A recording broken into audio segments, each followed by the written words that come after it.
vais introduire rapidement le sujet, mais on est en présence de pas mal d'experts du sujet premier répondant et citoyen sauveteur. Donc je pense que la discussion va se nourrir par elle-même. Nous, on a toujours été fervents défenseurs de ce type d'application et de ce type de programme, et en équipant le citoyen, évidemment, on les incite à participer à ces types d'initiatives parce que ça permet de mutualiser l'usage d'un défibrillateur. Et on est vraiment aussi très fiers avec l'AIFIS d'équiper aujourd'hui des citoyens, des premiers répondants de la Croix-Rouge, de nos défibrillateurs dans leur sac cadeau pour qu'ils puissent intervenir avant l'arrivée des secours. Donc voilà, peut-être que je vais te donner la parole, Paul, pour que tu introduises un petit peu le sujet du citoyen sauveteur, parce que tu travailles dessus depuis de nombreuses années, et aussi en quoi les applications sont essentielles. Merci Johan, bonjour à tous. C'est un long sujet, un vaste sujet. Donc moi j'ai créé Staying Alive en 2010, avec initialement une vocation qui était la cartographie de défibrillateurs, pour répondre au sujet dont vous parliez. Donc ça fait plus de 15 ans qu'on cartographie les défibrillateurs en France. Aujourd'hui, notre base de données elle est bien sûr accessible à tous les citoyens dans l'application Staying Alive, mais elle est accessible à tous les services de sapeurs-pompiers et SAMU, utilisateurs de l'application Staying Alive, on va dire de l'autre côté du manche, et qui peuvent donc consulter systématiquement la base quand ils font un appel. Et on a des algorithmes, sans rentrer dans la technique, qui font que quand il y a une alerte, les citoyens sauveteurs sont soit dispatchés directement vers la victime, soit vers le défibrillateur le plus proche, en fonction de leurs compétences, du délai de réponse et de la distance à laquelle ils se trouvent. Et ils peuvent évidemment aussi signaler s'ils sont équipés d'un défibrillateur. Donc on a commencé en 2010, ça a été laborieux au début. Aujourd'hui, on a une base de données de défibrillateurs qui recense plus de 250 000 défibrillateurs en France, à peu près 350 000 dans le monde, qui est disponible en plusieurs langues. On est partenaire aujourd'hui de la Direction Générale de la Santé. On est en train de finaliser un accord qui fait que nous allons participer activement à la fiabilisation de GODAE. GODAE, c'est pour ceux qui ne le savent pas, c'est la base nationale de défibrillateurs qui a été mise en place avec la loi de 2020. Et aujourd'hui, elle est alimentée principalement par les mainteneurs de défibrillateurs. Et il y a, on va dire, une inégalité, pour rester soft, sur la façon dont elle est alimentée par ces sociétés. Et donc aujourd'hui, on a beaucoup d'erreurs, de doublons, de défibrillateurs mal renseignés. Et il se trouve que la communauté de Staying Alive, qui représente plus de 2,5 millions de téléchargements aujourd'hui, elle permet de mettre à jour la base en temps réel, quotidiennement. C'est-à-dire qu'en fait, on s'appuie sur la communauté. C'est du crowdsourcing de data. C'est ce qui marche le mieux. Aujourd'hui, on a, à titre d'information, 150 nouveaux défibrillateurs ajoutés tous les jours, à peu près. On en a une centaine qui sont confirmés. On en a 200 qui sont validés tous les jours. J'avais une réunion à la Direction Générale de la Santé il y a quelques jours et je leur ai dit, moi, je vais vous remonter une centaine d'erreurs par semaine. Et là, ils m'ont regardé, ils m'ont dit, mais nous, on ajoute 1000 défibrillateurs par mois. Et donc, tout d'un coup, ils se sont dit, comment on va faire? On va être submergé. Donc ça, j'allais dire, c'était la première partie de l'iceberg. C'était la cartographie de défibrillateurs. Et puis, on a parlé Pascal a parlé de Seattle, on a parlé d'autres endroits. Moi, j'avais été à Lugano, qui est en Suisse, dans le Tessin, est une petite ville qui avait, elle aussi, qui est pionnière dans la prise en charge de l'arrêt cardiaque. Et c'est là que j'ai rencontré un médecin qui avait lancé une initiative comparable, on n'a rien inventé, qui s'appelle Ticino Pole. Et on a lancé la même chose en 2015, 2014-2015 de développement, opérationnel le 1er janvier 2016 avec les pompiers de Paris. Donc ça fait aujourd'hui 10 ans qu'on déploie des citoyens sauveteurs en France. Ça n'a pas été sans mal. Ça n'a pas été sans mal parce que la première fois que je suis allé voir la direction, quand je suis allé voir l'ARS, on m'a dit on ne voit pas bien la valeur ajoutée de votre truc. Et quand je suis allé voir la Direction Générale de la Sécurité Civile, on m'a dit oh là là là là là là, les gens qui ne vont pas y aller, on va les poursuivre pour non-assistance à personne en danger. Donc on a été vraiment au début confronté, il a fallu convaincre de l'intérêt de cette solution, qui avait déjà fait ses preuves dans d'autres pays, et convaincre ces gens-là. Alors, ça a été un long travail, inutile de vous dire que, et je dirais que c'est ce qui a été dit auparavant, les pompiers de Paris ont été hyper supporters du sujet. D'emblée, ils ont dit go.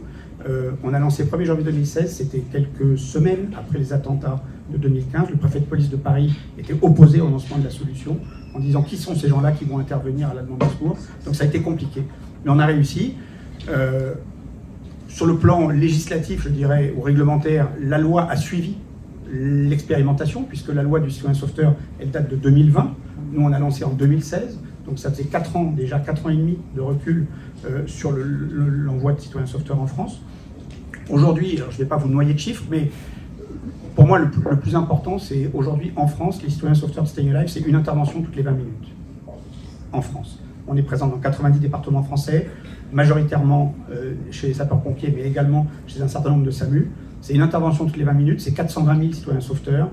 Ce mois-ci, on est à 9 000 nouveaux citoyens sauveteurs. Donc c'est une machine qui demande beaucoup de travail. On est une toute petite équipe, mais en permanence, il y a des nouveaux défibrillateurs, des nouveaux citoyens sauveteurs, des interventions. Une intervention toutes les 20 minutes, c'est je ne dis pas de bêtises, 78 000, 80 000 interventions depuis le lancement.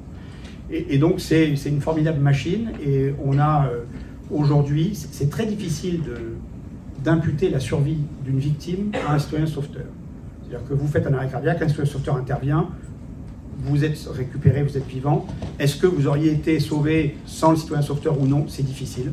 On a fait une enquête pendant 1 an avec les sapeurs-pompiers de Paris, avec Daniel Jost, qui a démontré qu'à Paris, l'intervention d'un citoyen sauveteur double le taux de survie en cas d'arrêt cardiaque. Le taux de survie à Paris, il est bien meilleur que dans la moyenne nationale, il est de 16%.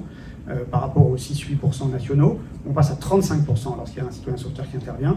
Donc on a démontré l'efficacité, mais c'est difficile. Ce qu'on sait aujourd'hui, on va dire statistiquement et un peu empiriquement, on sauve à peu près 3 à 5 personnes par semaine en France aujourd'hui, grâce au système de citoyens sauveteurs. Donc voilà, j'allais dire, je dresse un portrait rapide de qui nous sommes, comment ça fonctionne. On est une association, bien sûr. Et je rebondirai sur ce qu'a dit Pascal Cassan tout à l'heure. Il a dit l'État n'a pas légiféré, mais j'allais dire, comme souvent, dans beaucoup d'autres domaines que la santé, mais la santé aussi, c'est l'initiative qui a pris le devant. Et aujourd'hui, on voit bien que l'État ne s'implique pas. L'État soutient du bout des doigts, vraiment du bout des doigts.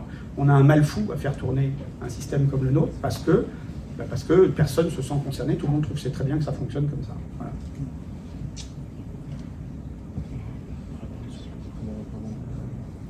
Oui, alors pour pouvoir compléter un peu l'ensemble de la gamme, puisqu'on a quand même eu pas mal de choses depuis le début de l'après-midi, donc on va éviter les redondances intempestives. Avec Pascal Cassan, avec qui on travaille, en tout cas, une collaboration assez proche et efficace depuis des années, et avec Daniel Méran qui est là, cette idée de pouvoir aussi utiliser peut-être des gens qui sont déjà compétents, qui appartiennent à la Croix-Rouge française pour le coup, mais qui pourraient faire autre chose que de faire des activités programmées ou des activités qui sont directement proposées par la Croix-Rouge, de dire mais est-ce que ces gens-là, puisqu'ils sont compétents, ils sont maintenus en compétence, est-ce qu'on ne pourrait pas s'en servir pour faire des relais citoyens? Et de se dire, dans ce cas-là, pour en faire des relais citoyens, il faudrait leur donner un petit bout d'équipement pour qu'ils puissent non pas aller chercher un défibrillateur au coin de la rue ou à l'épicerie, et l'avoir directement chez eux, s'identifier comme pouvant intervenir, et dans ce cas-là, pouvoir aussi, au travers des applications, et en complète coopération avec les services de secours, évidemment, pouvoir intervenir directement à domicile ou sur la voie publique ou sur un lieu public, avec l'idée en plus, au départ, parce que ce n'est pas encore tout à fait le déploiement qu'on a opéré sur les trois sites, en tous les cas d'essais qu'on a déployés depuis le mois d'octobre, ne correspond pas tout à fait à ça, mais l'idée c'était aussi de se dire, ce qu'a un peu dit tout à l'heure Pascal, c'est-à-dire qu'il y a plein d'endroits en France où on est en zone blanche. C'est-à-dire que pour pouvoir obtenir un secours, il va falloir attendre un peu, des fois attendre un peu beaucoup, et que si on pouvait, nous, parce qu'on a un maillage associatif assez large, contribuer à aider un peu à lever le doute ou à confirmer quelque chose sur l'état d'un patient, ça nous permettrait peut-être de gagner du temps et surtout de sauver des vies. Voilà. Donc on a fini par... Donc on a 3 départements pilotes qui sont l'Hérault, le Pas-de-Calais et la Savoie. Je suis désolé si vous habitez ailleurs, mais pour l'instant on a que 3 départements pilotes, mais on compte bien en déployer d'autres. Donc on a notre base de volontaires secouristes, et à partir de ça, on a équipé 50 par département, 50 volontaires, avec ce sac, alors qui contient un peu plus qu'un défibrillateur, évidemment. Donc il y a le défibrillateur LifeEase, puisque c'est un peu le clou ou la pierre angulaire du système. Et puis, on y a ajouté un peu plus de matériel pour pouvoir intervenir sur autre chose que de l'arrêt cardiaque. Surtout que les SAMU, les départements sur lesquels on a déployé, étaient très intéressés justement aussi sur la possibilité, en attendant soit les pompiers, soit un secours quelconque, de pouvoir peut-être faire un peu plus que du traitement de l'arrêt cardiaque, simplement pour pouvoir lever le doute. Et vous savez, comme moi, enfin, tous les cas pour les professionnels de santé, qu'aujourd'hui, dans beaucoup d'endroits, on supprime des lignes de SMUR, on supprime, enfin, il y a pas mal de choses qui sont un peu en souffrance.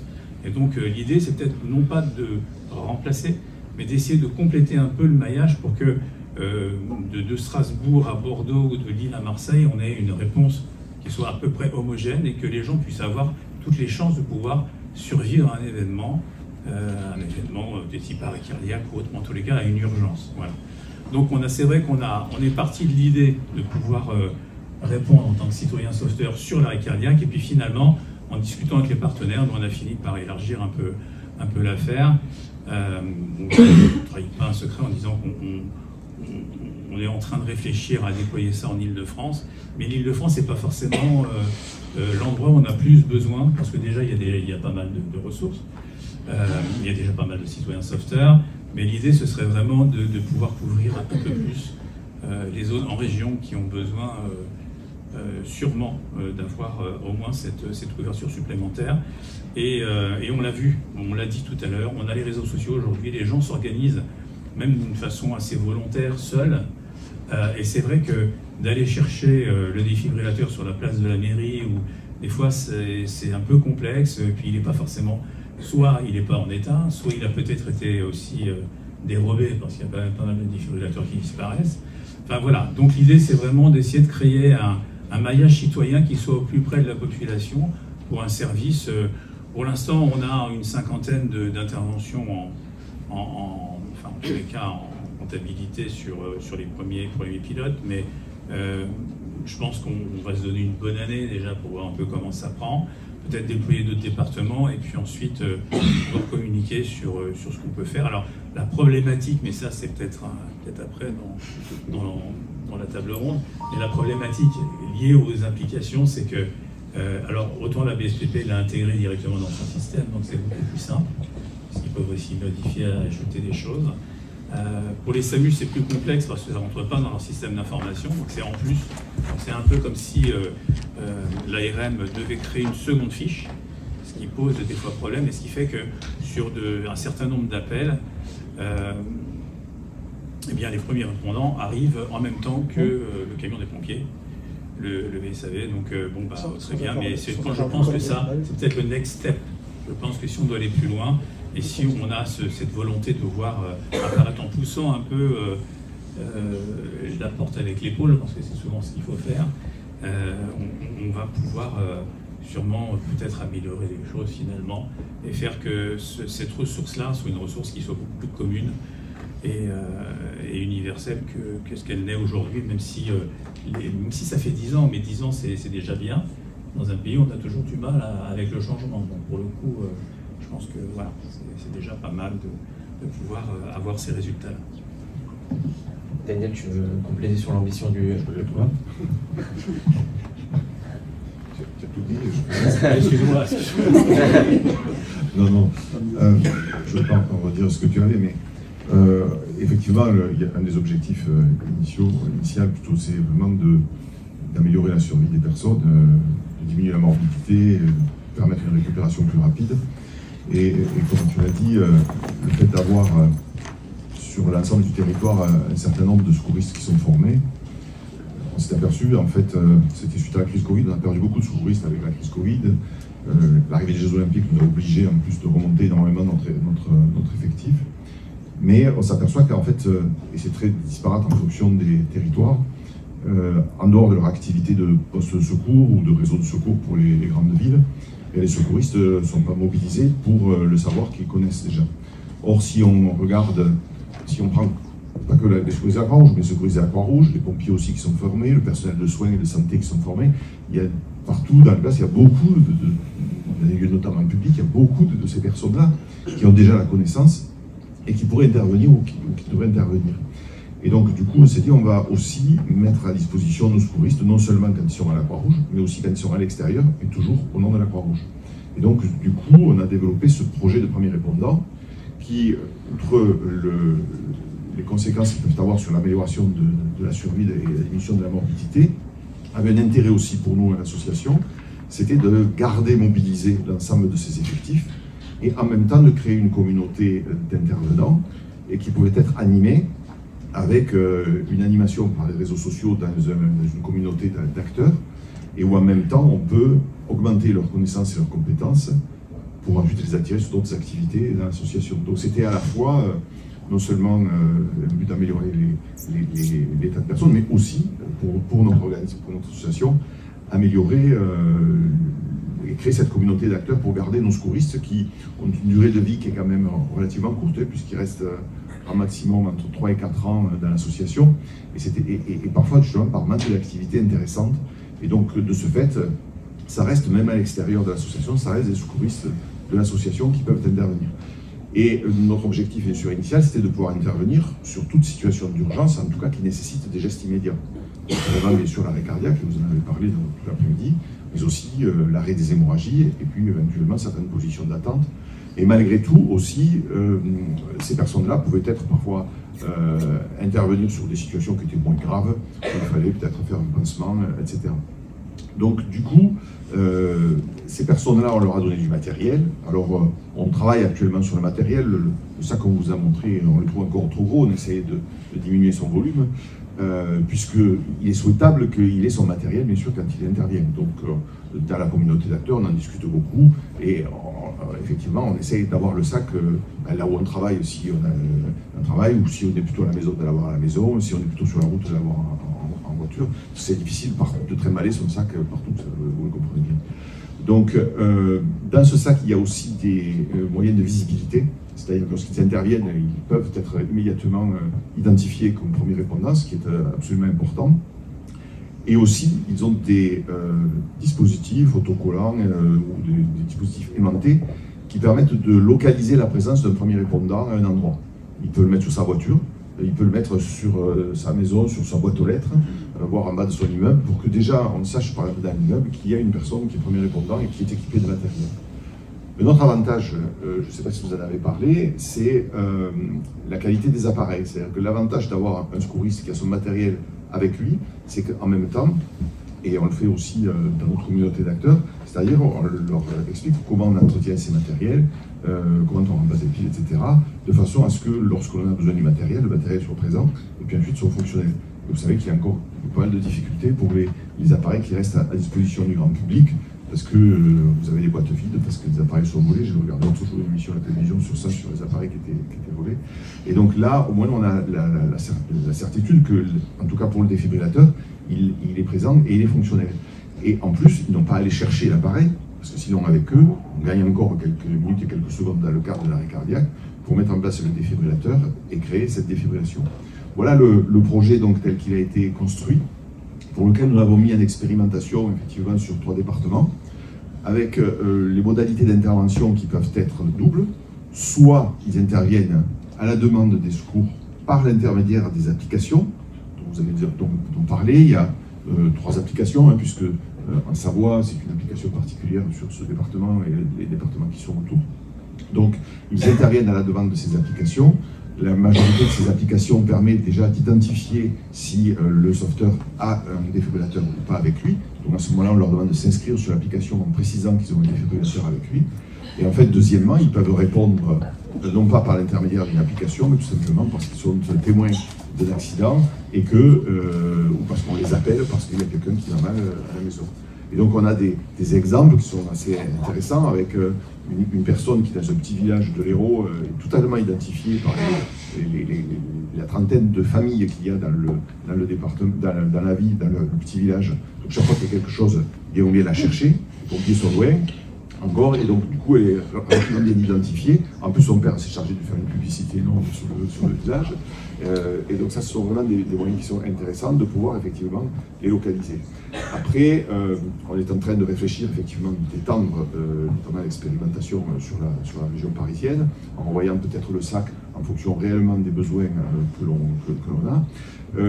On a eu un cas d'intervention spontanée sur l'accident de la circulation avec l'hémorragie grave pour lequel un garrot a été posé, donc c'est aussi intéressant, donc on n'intervient pas que dans le cadre de l'arrêt cardiaque. Voilà un petit peu ce projet-là, et dans l'avenir, on pense effectivement que pourquoi ne prendre que des secouristes de la Croix-Rouge? On pourrait prendre n'importe quel secouriste à partir du moment où il est secouriste, s'il est volontaire et qui signe une charte effectivement d'intervention, puisqu'on les court aussi d'un point de vue assurance. Donc on pourrait prendre aussi du personnel de soins. Et puis inversement, on pourrait aussi peut-être, c'est une des idées que l'on a, c'est-à-dire de descendre en niveau, mais peut-être de partir de personnes non pas qui sont secouristes, c'est-à-dire volontaires ou professionnels, mais des nouveaux secouristes ou de nouveaux sauveteurs, notamment au niveau du PSE1, et commencer déjà effectivement à les équiper, de créer cette communauté d'acteurs à ce niveau-là. Et ensuite, on a quand même aussi un avantage, c'est en animant ce réseau-là, ça nous permet d'attirer les secouristes dans nos associations parce qu'on en a besoin pour notre activité qui est plus traditionnelle, que ce soit de poste de secours ou de réseau de secours. Merci. Effectivement, je pense qu'on l'a vu aussi tout au long de l'après-midi, le sujet de l'arrêt cardiaque, c'est un sujet de minutes. Et donc, avec des applications qui permettent d'alerter, tu fais gagner des minutes en faisant intervenir des gens avant l'arrivée des secours, en ayant des secouristes qui sont équipés de défibrillateurs et qui gagnent encore plus de minutes puisqu'ils n'ont pas à faire un détour pour aller chercher un défibrillateur. Et c'est tout l'enjeu en fait du sujet, c'est de gagner à chaque fois ces précieuses minutes parce que chaque minute c'est 10% de chance de survie qu'on peut gagner ou qu'on peut perdre et donc c'est essentiel. Christian, tu es citoyen sauveteur, tu es inscrit sur ces applications depuis longtemps. Tu t'étais même équipé d'un défibrillateur LifeEase et justement en tant que citoyen sauveteur avant qu'on fasse des programmes comme ça de premiers répondants. L'objectif là c'est aussi d'avoir l'intervention de quelqu'un qui est de l'autre côté de l'application ou de ces programmes qui nous explique aussi pourquoi tu t'es équipé déjà, parce que c'est quand même un geste citoyen, pourquoi tu t'es inscrit, pourquoi tu t'es équipé, comment tu vis la chose et peut-être que tu as des récits d'intervention voilà, à partager. Merci Yoann. Alors oui, effectivement, je suis un citoyen équipé. J'ai fait du secourisme, j'ai passé mon BNS, j'avais 14 ans, ça remonte à un petit moment. J'ai fait du secourisme actif en poste et puis la vie a fait que j'ai arrêté. Je me suis reformé plus récemment pour des raisons d'être moniteur de plongée. Et j'ai été repéré sur les réseaux sociaux par LifeEase qui a proposé de m'équiper d'un défibrillateur, ce que j'ai donc accepté en signant la charte qui va avec. Donc merci LifeEase d'avoir équipé un certain nombre de personnes. Dans ma vie de tous les jours, ça ne change pas grand-chose. J'ai juste collé un certain nombre d'étiquettes en bas de chez moi pour dire qu'il y avait un défibrillateur, mettre mon numéro de téléphone, mettre un autocollant aussi sur le numéro d'étage de mon ascenseur, histoire d'être plus facile à repérer. Et puis je suis inscrit sur Staying Alive et Sauve Life. Moi aussi j'aimerais bien que les deux ne fassent plus qu'un, parce que c'est plus facile, mais bon, c'est pas un gros problème de gérer les deux en même temps du moment qu'on est bien inscrit. Et puis par ça ne change pas ma vie. Je suis venu ici sans prendre mon défibrillateur parce que j'estimais que dans le métro ici j'en trouverais forcément. En revanche, quand je pars en vacances, quand je prends la voiture, quand je vais chez mon fils en grande banlieue, là je prends le défibrillateur parce que ça peut malheureusement toujours servir. Et à la maison, ça m'a servi à plusieurs reprises, puisque j'ai été appelé 6 ou 7 fois par les applications sur ces dernières années. La dernière fois, il y a... pas la dernière fois, non, il y a l'avant-dernière fois, c'était il y a un peu moins d'1 an, où sur le marché de Saint-Denis, à 300 mètres de chez moi, quelqu'un a fait un arrêt cardiaque. J'ai été déclenché par une des deux applications en attendant l'arrivée des secours. La personne a eu la chance d'avoir des agents de police municipale sur place qui l'ont pris en charge et qui ont commencé le massage cardiaque. Je suis arrivé 2 minutes après eux, j'ai pu poser le défibrillateur pendant qu'ils continuaient à masser. On s'est relégué sur le massage. Pour la première fois d'intervention, j'ai vu le défibrillateur qui a délivré 2 chocs. Et ouais, ça fait un peu comme dans les films où on voit la personne qui fait un pont. Enfin, c'est assez spectaculaire. La personne est revenue à elle une première fois, puis est repartie, une deuxième fois, un deuxième choc quelques minutes après. Les pompiers sont arrivés, ils ont repris la main, le défibrillateur est resté en place tout le long de l'intervention, le SAMU est arrivé, et quand la personne a été évacuée par le SAMU, elle était avec un rythme cardiaque actif.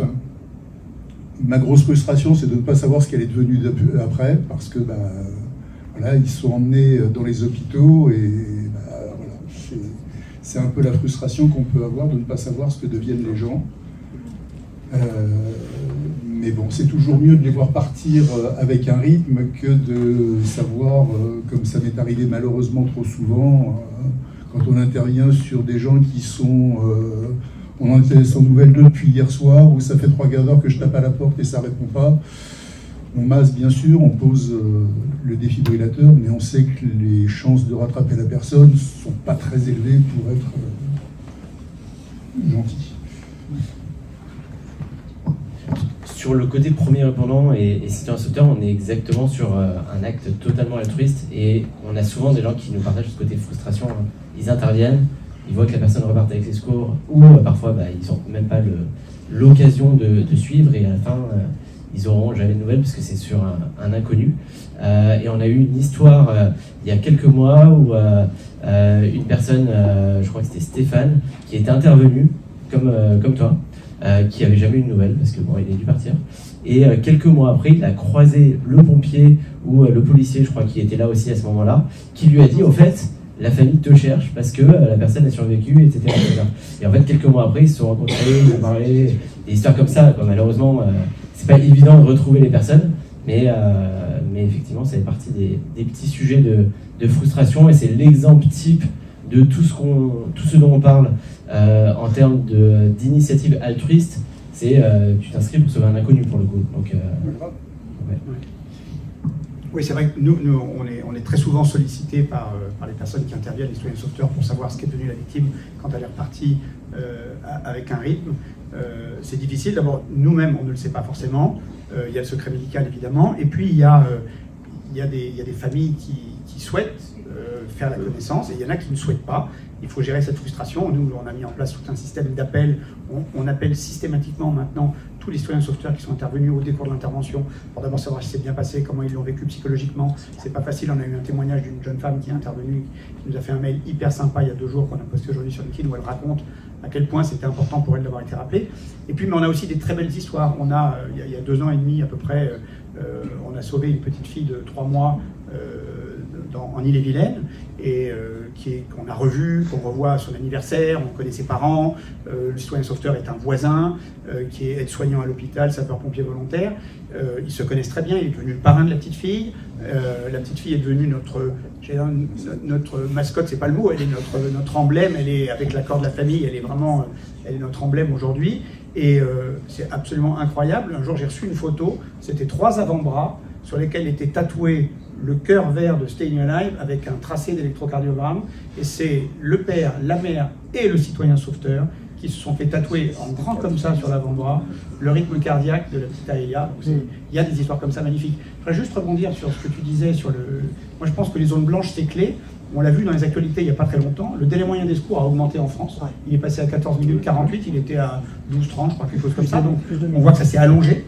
C'est un délai moyen, il ne faut pas l'oublier. Donc dans les délais moyens, il y a Paris et toutes les grandes métropoles où les secours arrivent en 3 minutes ou 5 minutes. Donc c'est énorme. 14 minutes, c'est vraiment... Et nous, on a un vrai sujet sur s'implanter dans les zones blanches. Aujourd'hui, on met en place des référents dans les territoires parce qu'on ne peut pas tout faire de Paris, et qu'il nous faut des porte-drapeaux dans ces départements pour aller en zone rurale, pour aller mobiliser dans les villages, dans les petites communes. Et juste un mot sur ce que tu disais sur l'intégration, le logiciel. Aujourd'hui, c'est clé. C'est-à-dire qu'aujourd'hui, et au début, quand on a commencé, évidemment, c'était une opération supplémentaire pour l'opérateur pompier ou SAMU que de se connecter sur notre plateforme. Alors, il était connecté en permanence, mais d'aller taper la nouvelle adresse, de lancer la recherche et d'envoyer les secours. Et donc, c'était en effet des minutes perdues qui, selon les services de secours, plus ou moins, j'allais dire, équipés en personnel, avaient plus ou moins le temps de le faire. Et donc, on perdait beaucoup de temps. Aujourd'hui, on est intégré nativement dans le nouvel outil des sapeurs-pompiers qui s'appelle Nexis 1812, ce qui fait qu'en fait, au moment où le logiciel va dépister que c'est probablement un arrêt cardiaque, les citoyens sauveteurs vont être déclenchés en même temps que le VSAV et que le SMUR. Donc ça veut dire que ça va être simultané. Et on travaille aussi avec Exos, qui est l'un des, sans faire de publicité, l'un des opérateurs de logiciels SAMU, dans lequel on s'intègre également, parce que c'est que chaque minute, chaque seconde, Johan, tu disais c'est la minute, moi je pense que c'est la seconde. Voilà. Et enfin, les citoyens sauveteurs, c'est amusant ce que vous disiez, parce que là aussi on a commencé avec l'arrêt cardiaque, et puis petit à petit se sont fait sentir de nouveaux besoins, et comme les citoyens sauveteurs sont qualifiés, si je puis dire, en professionnels de santé, médecins, infirmières, chirurgiens dentistes, pharmaciens, aides-soignants, sapeurs-pompiers, professionnels, bénévoles, volontaires, pardon, ou PSC1, PSE2, FGSU, que sais-je, SST.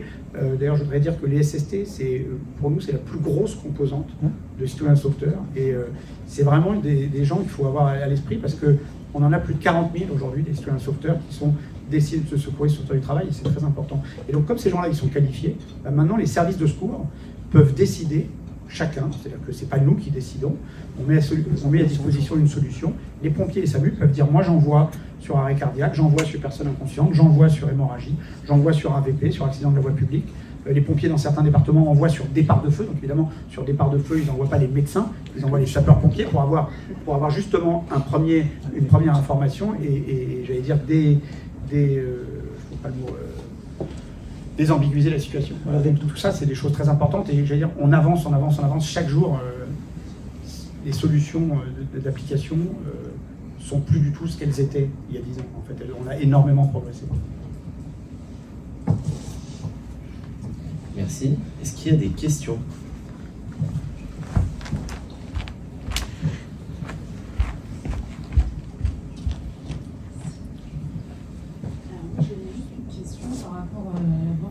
des défibrillateurs auprès des particuliers. Est-ce qu'il y a une obligation, notamment pour ceux qui ont la possibilité d'avoir un défibrillateur chez soi, de finalement en fait, le déclarer, un peu comme l'un des employeurs ou des acteurs publics qui ont une obligation finalement de le déclarer sur, par exemple,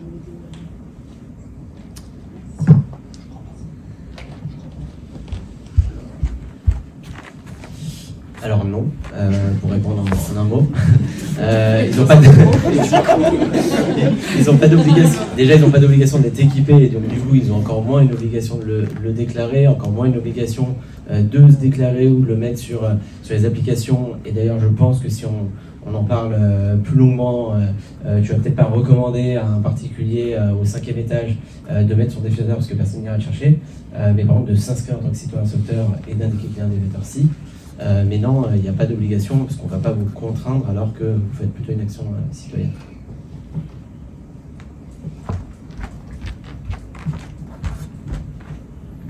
Alors, merci pour vos interventions. J'ai envie d'apporter un regard extérieur parce que le système des premiers intervenants, des premiers répondeurs en Israël a été développé, on l'a développé il y a une trentaine d'années. Autant vous dire que quand on parlait avec nos homologues français de la Croix-Rouge ou d'autres services de secours, on comprenait que ça allait être très difficile en France de pouvoir mettre en œuvre des initiatives de telle sorte. Donc je vois le chemin parcouru en celui qui est incroyable et c'est vrai que nous on a eu un sourire en regardant cette initiative des premiers répondants à Montpellier, quand on a vu ça il y a quelques mois, donc on peut que vous féliciter de cette initiative.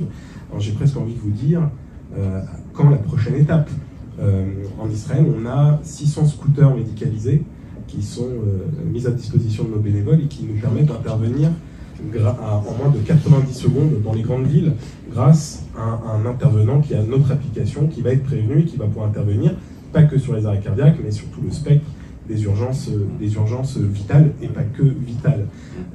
Et ça, c'est vraiment quelque chose de tout à fait fondamental. Et je crois que Dr Meran, vous avez aussi dit quelque chose qui est extrêmement important, c'est la manière de fidéliser les bénévoles des associations, puisque certains ne se contentent pas ou ne se contentent plus des activités classiques, des DPS, des formations, des rencontres avec le grand public, mais veulent faire du secours. Et je crois qu'il n'y a rien de mieux pour un bénévole qui n'aura pas forcément le temps de booker 5 heures le dimanche pour aller faire une activité avec son association d'origine, mais puisse être par contre prévenu à n'importe quel moment du jour ou de la nuit et de pouvoir partir sauver des vies, puisqu'au final c'est uniquement, enfin c'est ce qui nous relie tous ici dans cette pièce. Voilà. C'est une vraie valorisation.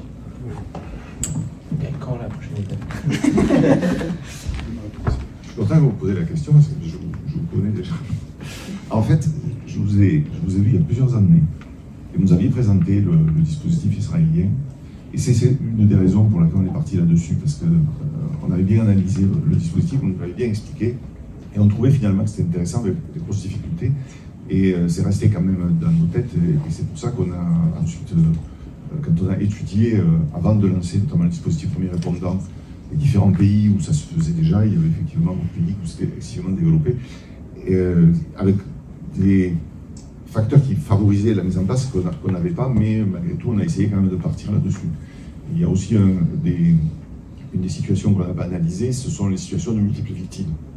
Et ça aussi, c'est pour ça d'ailleurs que lorsqu'on est parti sur le sac de premier secours, on n'est pas resté que sur de l'arrêt cardiaque. Mais il faut se rappeler qu'en France, il y a eu deux situations qui ont développé énormément le premier secours. Ça a été l'arrêt cardiaque, avec la formation de base qui s'appelait à l'époque la formation défibrillateur ou arrêt cardiaque grand public. Et ensuite les GQS qui sont venus juste après les attentats parisiens, où là on a beaucoup axé sur la prise en charge de l'hémorragie. C'est pour ça qu'on a voulu garder quand même dans le premier répondant les deux. C'est-à-dire, il faut agir devant les hémorragies, soit avec du matériel, soit avec du matériel improvisé si on n'a pas suffisamment de matériel, et donc notamment dans les situations de multiples victimes. C'est pour ça qu'il faut qu'on travaille, on n'a pas encore fait, avec nos premiers répondants pour mieux les préparer à intervenir dans des situations de multiples victimes, et en même temps, effectivement, de pouvoir en fait amener une solution d'autres types d'urgences que l'arrêt cardiaque, notamment des urgences pour lesquelles l'intervention d'une première personne, en fait, va améliorer non seulement l'état de la victime, mais aussi faciliter l'intervention des secours publics qui vont ensuite arriver après. Un des avantages, c'est qu'on est différents types d'acteurs qui ne travaillent pas forcément toujours ensemble, et ça complique effectivement la situation. Et enfin, il y avait deuxièmement une chose que vous avez précisée, et vous aussi, c'est l'effet psychique que peut avoir la prise en charge de l'arrêt cardiaque sur le sauveteur. Et donc, c'est vrai que d'une part, d'avoir une animation de la communauté permet aussi d'informer régulièrement l'intervention d'un premier répondant. Il y a une personne qui était intervenue dans telle situation, et puis c'est couronné d'un succès, et donc on les informe, mais aussi il faut les rappeler pour leur demander effectivement s'ils auront effectivement besoin ou envie de parler de la situation, pour éventuellement leur apporter un soutien psychologique. Alors, bien sûr, on a l'avantage d'avoir des pôles santé dans tous les départements, et ça nous permet de les faire intervenir, puisque c'est avec eux que l'on met en place dans le département le dispositif de premier répondant, et que l'on a un référent de soutien psychologique dans tous nos départements. Donc ça permet aussi d'apporter ce soutien psychique qui est, je pense, nécessaire à toutes les personnes qui ont rarement l'habitude d'intervenir dans l'arrêt cardiaque et qui sont inscrites dans ces situations. Même chez nos secouristes, ils font très rarement les prises en charge d'un arrêt cardiaque. Et vous savez, même, je regardais, quand j'ai travaillé à Marseille pendant des années au bataillon des marins-pompiers, même un pompier, il fait, quand on regarde, un pompier, il rencontre un arrêt cardiaque 1 à 2 fois par an. Hein. C'est pas énorme. Justement, chez l'IFIS, il y a la communauté de toutes les personnes équipées qui continuent à communiquer par un groupe WhatsApp animé par l'IFIS, où on continue à annoncer chaque fois qu'on est déclenché. Quand on est déclenché, même si on n'intervient pas, on essaie de voir un petit peu ce qui se passe, parce qu'il y a aussi le nombre de fois où on commence l'intervention, et puis finalement on nous arrête en cours de route, où on arrive en même temps que les pompiers. Des fois, même simplement être le premier à ouvrir la porte, maintenir les portes ouvertes et commencer à indiquer le chemin, ça aide aussi quand même pas mal. Et à chaque intervention où effectivement on va un peu plus loin, j'ai toujours été rappelé par des gens de chez Sauve Life ou Staying Alive pour savoir comment ça s'était passé et faire un retour d'expérience qui est quand même bien intéressant. Et juste pour reprendre la remarque de Tarier, est-ce qu'on imagine une étape où en France, dans certaines grandes villes, il y aurait par exemple des secouristes en scooter qui peuvent arriver dans les toutes premières minutes, ou alors c'est pas transposable parce que c'est pas du tout le même type de population, le même type de ville, etc. D'abord, on va être confronté à un problème de modèle économique, tout bêtement, et d'assurance. Ensuite, on a la intervenir en scooter. Enfin, en tous les cas, le maillage dans les grandes villes est relativement bien assuré. Encore une fois, la problématique reste là. Intervenir ensuite médicaliser encore moins, parce qu'en tous les cas, il faudrait vraiment qu'il y ait un changement brutal dans dans la perception qu'on a en France du secours pour que tout d'un coup on puisse... Alors il y a des avancées qui ont été faites évidemment. Les ambulanciers et les pompiers maintenant peuvent avoir accès à certaines molécules pour pouvoir traiter des crises d'asthme, la douleur, enfin, des choses comme ça, relativement basiquement. Donc ça peut être aussi un avantage supplémentaire. Justement, on discute avec les ministères pour qu'on puisse avoir aussi accès à ces molécules pour les secouristes associatifs. Mais bon, ça marche, c'est step by step, c'est-à-dire qu'on a déjà beaucoup avancé. Les applications ont une dizaine d'années, de Odo, enfin en tous les cas les autres. On a des chiffres qui sont quand même parlants. Après, c'est toujours un peu... Vous savez, la problématique de l'associatif, c'est qu'on considère toujours que les associatifs sont des amateurs. Or, il y a tellement de contraintes, on leur pose tellement de contraintes sur le maintien des compétences, sur le niveau d'activité, etc., que de toute façon, ne sont pas forcément que des amateurs. Ce sont des amateurs considérés par les pouvoirs publics souvent, mais concrètement, les prises en charge, on n'a pas de souci avec les secours publics qui reviennent vers nous en disant aux gens, là, on pas forcément ils ne sont pas bien intervenus, ou pas, la prise en charge n'était pas à la hauteur de ce qu'on attendait. On n'a pas vraiment ces retours-là. Donc ça veut dire que globalement ça va, et que pour pouvoir intervenir en premier répondant sur une situation d'urgence, je pense qu'ils sont relativement aguerris à ça. En tous les cas, pour ceux qui sont volontaires. Encore une fois, c'est pas évidemment, il n'y a rien d'obligatoire. Daniel l'a évoqué, mais on a encore, ça c'est des choses que des fois les gens ne savent pas trop, mais on a encore des instituts de formation en santé. À la Croix-Rouge, on forme toujours 12% des infirmières en France globalement. Donc on a 20 000 étudiants en santé par an qui sont formés à la VSU. Et dans un deuxième temps aussi, on va leur proposer de pouvoir entrer aussi dans le système de premiers répondants, parce que ce sont des gens qui finalement auront une carrière dans le domaine de la santé, enfin on l'espère, et donc pourront de toute façon participer à cette réponse. Et le temps nous dira si il y a la possibilité de développer un peu plus, parce qu'on l'a dit tout à l'heure, les ARS souvent, c'est quoi la valeur ajoutée, enfin bon, en tous les cas, on a des gens qui sont à l'écoute à partir du moment où ils sont persuadés, évidemment. C'est le cas de la BSPP, enfin des pompiers de Paris, en tous les cas. Stéphane Travers, qui est le responsable médical, il est plutôt partant pour tout ça. Même dans les départements où on a lancé le projet, en tous les cas, on a eu un bon accueil. C'est-à-dire que forcément, tout le monde comprend l'intérêt d'avoir des gens qui peuvent commencer le travail pour une meilleure prise en charge et d'augmenter aussi les taux de survie. Et puis l'orientation ensuite aussi des patients. Il y a plein de choses qui vont avec.